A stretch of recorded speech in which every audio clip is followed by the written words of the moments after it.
Como estão? Estão bem? Vamos lá, sétimo ano, para mais uma aula gravada? Muito bem.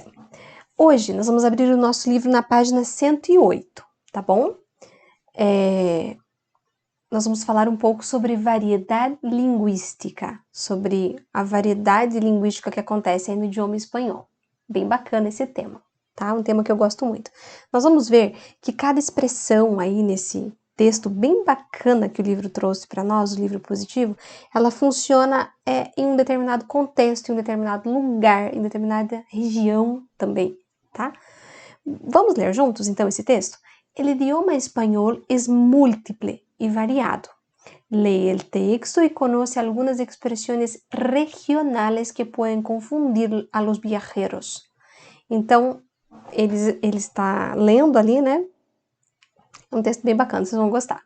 Dijo un escritor de estas tierras que Latinoamérica tiene una misma lengua que nos separa. El viajero ilustrado que haya recorrido con el oído atento el continente sabrá que no solo es verdad, sino que además esto puede traer algunas dificultades.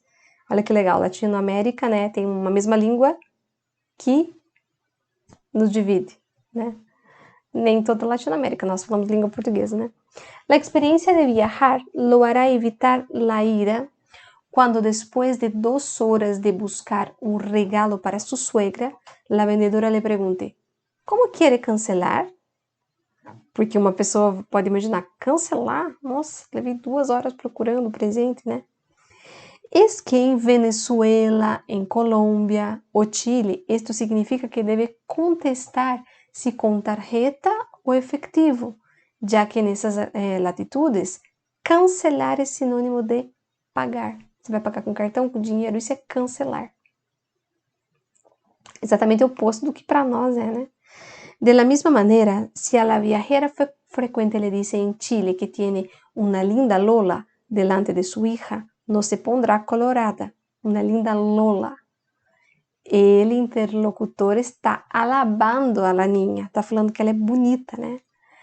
Ya que Lola o Lolo quiere decir chico en el país trasandino, igual que en Uruguay se les llama botija para menina. En Paraguay se dice mita, en México chavo para o menino, ou en Buenos Aires pibe para o menino. También en el Caribe, el viajero no dejará que le lleven las maletas a una habitación sin regadera. Sin regadera. Vão anotando as palavrinhas aí que eu marquei para vocês, tá? Ya que en México, Colombia o Venezuela, esto significa que está tomando un cuarto sin ducha, sin regadera. Si en lugar de Centroamérica está comiendo en Uruguay, el trotamundo no se equivocará. Al pedir chivito, sabrá que não deve esperar carne de chivo, porque chivito poderia ser uma carne de chivo é bode, sino um riquíssimo sándwich de lomo. É um delicioso sanduíche de lombo, de porco, né? Del mismo modo, cuando sus nuevos amigos venezolanos le pidan que se baje de la mula, significa que están juntando dinero para pagar la cuenta. O que lo están asaltando. Depende del modo en que se lo digan, el grado de amistad y la presencia de testigos. Situaciones que el viajero ilustrado sabrá distinguir perfeitamente. Então, barre de la mula pode ser que está juntando dinheiro para pagar a conta, ou que estão te assaltando. Mas claro que você vai saber distinguir quando é um, quando é outro, né? Sentido. Frente a situações de sorpresa, também em Panamá, poderá exclamar, ai, chuleta, quando você está surpreso no Panamá. E se todo sale bien, decir en el Caribe que todo está chéverísimo. Panamá, Venezuela o Colômbia. Ou que todo salió padríssimo em México. Estão vendo quantas expressões diferentes? Claro, porque aí vai depender de que lugar que você está, né? Muy bien. El objetivo del texto que leíste es presentar algunas pistas sobre rutas de viaje en las Américas. São dicas sobre rotas, por onde você deve andar? Nada a ver, não falou de rota. Criticar a falta de informação de los viajeros. É uma crítica sobre a falta de informação ou demonstrar que a língua possui muitas diferenças regionais. Esse aqui tá bem na cara, né? Que é o último.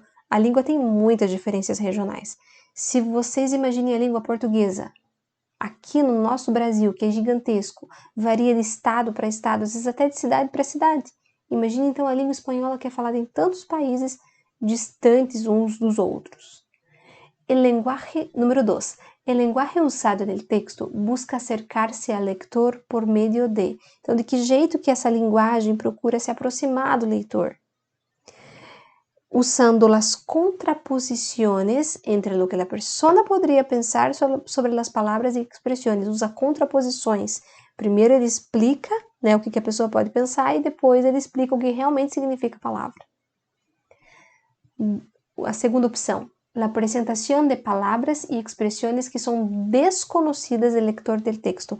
É através de palavras e expressões desconhecidas que o texto procura se aproximar do leitor? Terceira opção, a crítica ao uso de expressões regionais que diminuem a capacidade de compreensão do espanhol. Está criticando tantas expressões regionais que realmente não se pode entender. É dessa maneira que ele tenta se aproximar do leitor? Não. Ele tenta se aproximar do leitor quando ele explica, primeiro ele mostra a palavrinha, né, o que poderia significar, no caso do cancelar, por exemplo, e depois ele diz o que realmente significa em tal região, em tal país. É a primeira opção. Número 3. O público leitor do texto está composto por quem é que vai ler esse texto? Solo hablantes de espanhol, solo hablantes de português ou todas as pessoas interessadas no idioma? Todo mundo, né? Quem quiser ler vai ler esse texto, né? Todas as pessoas interessadas. Ele, na verdade, está indicado, né, para todo mundo que quiser. Agora busca no dicionário as acepções das seguintes palavras, registra-las e depois contesta as perguntas a continuação. Tá, vai falar para a gente escrever o significado de tivo, que eu já falei para vocês, né? E de cancelar, mas ele está pedindo um significado mais amplo, tá? E aí está perguntando se há referência aos sentidos apresentados no texto e para ti por que isso ocorre. Essa número 4 a gente vai ter que fazer no caderno, tá? Peguem o caderno de vocês. Já vamos fazer as 5 antes. O texto apresenta as diferenças que há em la língua a partir de um critério de classe social, geográfico ou de idade. O texto mostra diferenças em palavrinhas, em expressões, que dependendo da classe social é falado de um jeito, que dependendo do lugar, na geografia, é falado de um jeito, ou dependendo da idade da pessoa, é falado de um jeito. Falou de geografia. No Panamá é assim, mas no México é assim. Ah, mas lá na Venezuela é assim. Escrevam no caderno de vocês bonitinho a data de hoje que vocês estão fazendo a aula. Coloquem a página, o nome do exercício, deem uma pausa e copiem o significado de tivo e de cancelar, que eu já pesquisei para vocês, tá bom? Pausem. E pausem outra vez.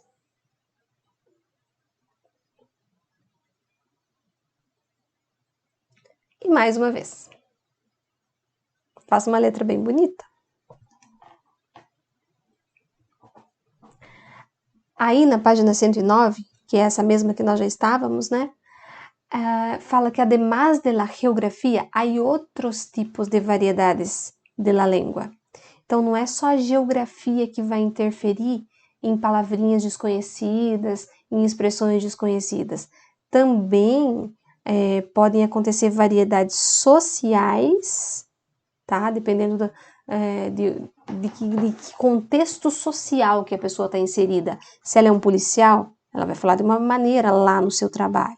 Se ela é uma professora, vai falar de outra maneira. O jeito que eu converso com vocês não é o jeito que eu falo na minha família, não é o jeito que eu falo na igreja, não é o jeito que eu falo com as minhas filhas, com meu marido, né? E se ela é uma médica, uma enfermeira, vai falar também com expressões, com palavras, então depende também do contexto social. Numa escola, os jovens falam de que maneira, né? E também nós vamos ver que existem variedades de registro, né? Que é a norma padrão, culta, chamada de culta, e também a norma, e também a fala coloquial, né? Nós vamos ver isso agora. Quais são as variedades lingüísticas? No hablamos de la misma manera si estamos con nuestra familia, ni si estamos con nuestros amigos. Tampoco hablamos de la misma manera si estamos en el consultorio médico, ni tampoco de la misma manera si hablamos con una persona desconocida. Entonces, la situación comunicativa está bien relacionada con nuestro entorno de confianza o de no confianza. Si tenemos confianza en la persona, vamos a usar un lenguaje desenfadado. Si no tenemos mucha confianza, si no conocemos, vamos a usar un lenguaje cuidado. Vamos a suponer que un hombre, por estar mucho tiempo con la computadora, sufre de dolor de espaldas. Va al médico y este le indica que debe pasar menos horas frente a la computadora. El hombre le dice que es imposible y el médico le contesta: de continuar como hasta ahora, va a tener consequências sérias. Ele fala isso, pode continuar, mas você vai ter consequência séria. Ahora bien, supongamos que quien pasa tantas horas frente a la computadora es un adolescente.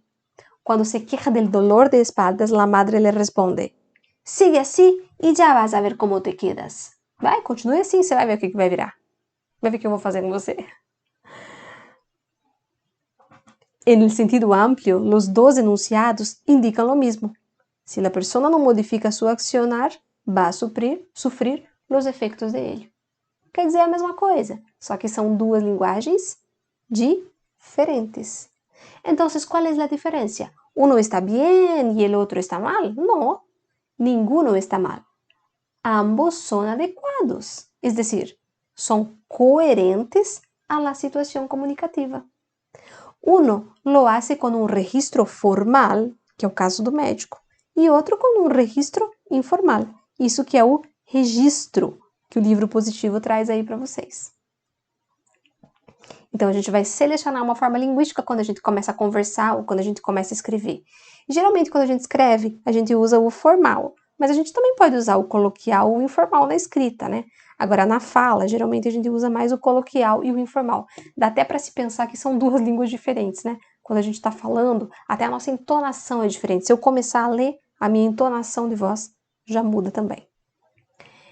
E também, lá na primeira parte, né, pode acontecer variedades sociais, que são chamados também de sociolectos. São rasgos, quer dizer, são características linguísticas que caracterizam a um grupo social. Como eu falei antes para vocês, um polícia vai falar como um polícia lá no trabalho dele, uma profe, uma médica. Em uma escola, ele habla de los jóvenes, tem uma característica própria. Se o professor chega lá no grupinho, lá na hora do recreio, opa, já muda o jeito de falar também.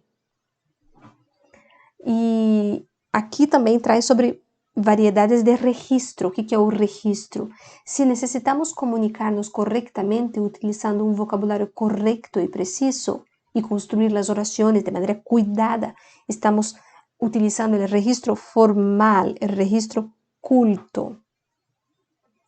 Sin embargo, si estamos en casa, con nuestros hermanos o nuestros padres, o nos comunicamos con nuestros amigos, no hablamos de la misma manera, sino que podemos utilizar un lenguaje más simple y cotidiano, e hasta incluso impreciso. Posso falar do jeito que eu quiser, estou na minha casa, estou em família.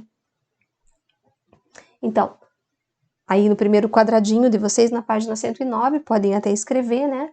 Nesse caso que eles estão ali num grupo de pesquisa ali, né? Escrevendo, digitando, né? Vão utilizar que tipo de registro? Formal, oculto, podem escrever. E no segundo quadradinho, a mãe com os filhos ali, numa boa, né? Tranquila, vendo TV, registro informal ou coloquial. E também há um outro registro que não foi trazido aqui, que é o tuteo, que é quando eu trato a pessoa de tu ou você, ou na verdade o vos, né? Eles não trouxeram aqui também um tipo de registro. Ele é usado na Argentina, ele é chamado de rioplatense, porque é na região do Rio de la Plata ali. Mas também tem outros países que usam, o Uruguai, a própria Colômbia utiliza, né? Um exemplo de dialecto é o tuteo. Tuteo é quando eu uso o tu, que é o normal, né? E el voceo en el castellano. Quando eu falo castelhano é espanhol. Mientras la mayoría de los hispanohablantes emplean el tú, en el castellano rioplatense utilizamos el vos, que é o mesmo tu, tem o mesmo valor. Página 112 é a tarefa de casa de vocês. Desafia-te. Vocês vão ler atentamente esse texto com muita atenção e vão responder as seguintes perguntas. Vejam que aí o gaturro tá tentando arrumar o cabelo, né? E sempre um fiozinho vai para cima, parece o meu. Toim! E aí ele penteia de novo, né? Com todo cuidado, zwip, toim, levanta o fiozinho de novo. Ele olha o secador, pega o secador e usa no máximo ali, né? A bochecha dele até treme, né? Bzzz. Ele olha, fica até abaixadinho, deu certo, funcionou. Aí ele fala, você que tem esse poder de convicção, né? Você que tem poder de convencer, hein?